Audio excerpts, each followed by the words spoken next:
Hack your way to stop the evil Albion from controlling London. Launching on October 29th on PC and current-gen consoles, and November for next-gen consoles, Watch Dogs Legion is the next in the open-world hacking series by Ubisoft. The game is debuting plenty of new features, including the ability to recruit anyone in the city.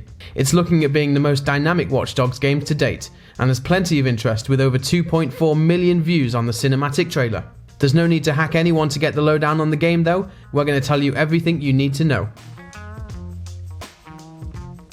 Hi, I'm Matt from Fanatical. Today we're looking into the recruitment system, the vast open world London, lethal or non-lethal weapons, and much more in Watch Dogs Legion. Before we get started, please like this video if you find it helpful, comment your thoughts on the game below, and subscribe for more videos. Also remember to check out fanatical.com for great game deals. Now, let's hop onto the nearest drone and get into the video.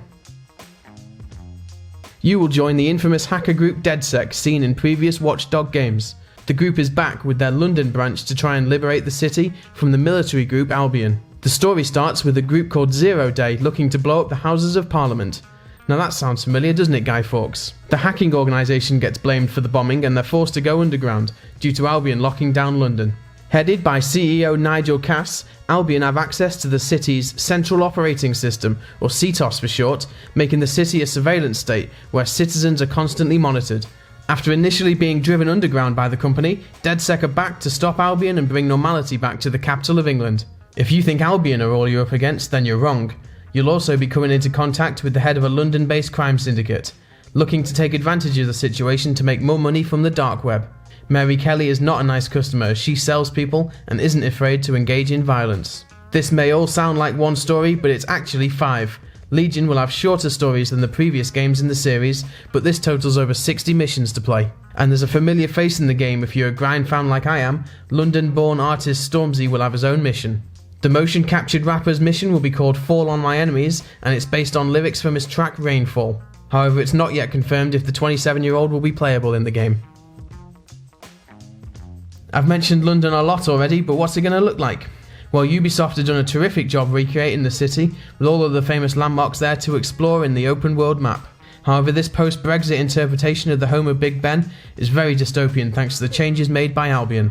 Whilst you might not see drones flying everywhere in real life, the security company are just one of the users of the high-tech machines as they scan the public and shoot any troublemakers. Of course you can hack these to do your bidding too though, as well as use them as a handy way to travel and break into areas that your car might not reach. You know, like the tops of buildings.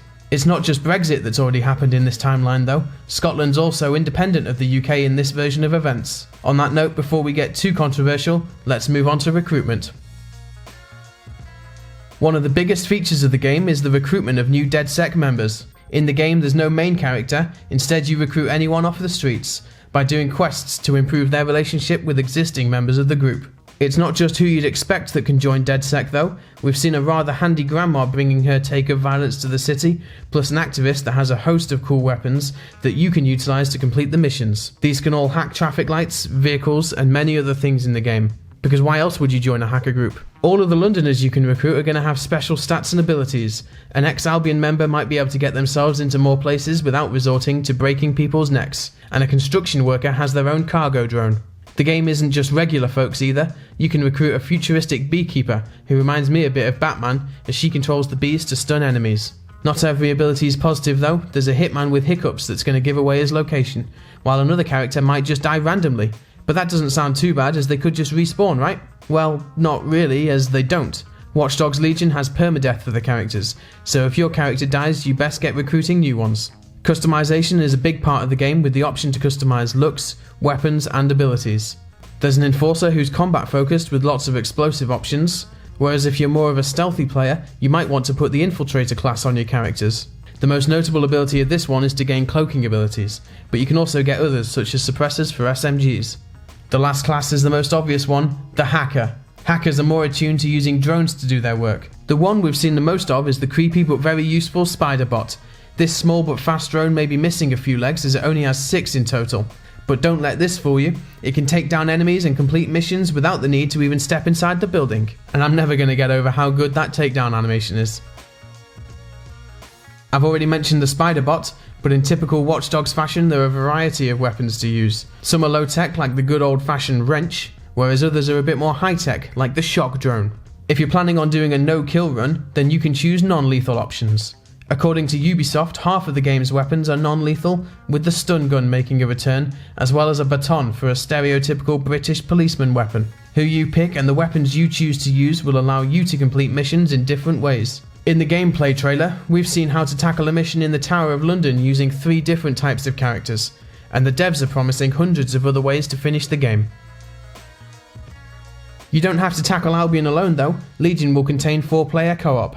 You and your friends can team up in missions designed for playing as a team, or if you'd rather, you can take part in activities such as bare-knuckle boxing or illegal couriering. There's also going to be a multiplayer mode, however Ubisoft hasn't announced details of this yet, but it has been said by the Toronto-based developers that the single player will be a springboard to the multiplayer, with the promise that there'll be a larger player count than in previous Watch Dogs games. Aiden Pearce is returning to the UK. The Northern Ireland-born protagonist of Watch Dogs is a skilled hacker that will be older in Legion, but not wiser if you're going to believe the announcement video. The legendary vigilante was last seen in San Francisco in Watch Dogs 2, and he's going to be a fully playable character in DLC for Legion. Available with the Season Pass, the DLC is going to open up a whole new chapter in his story. This sounds like there's going to be more Aiden Pearce content coming after the DLC drops. A whole chapter in one of the 2 story expansions will be dedicated to the character, with 3 DedSec missions also part of the Season Pass. He's just one of 4 new heroes that's going to feature new abilities and customizations as well. So we could be seeing more famous cameos or returning characters after launch. Thanks for watching, let us know if you're hyped for this game in the comments below, and subscribe to our channel for more videos.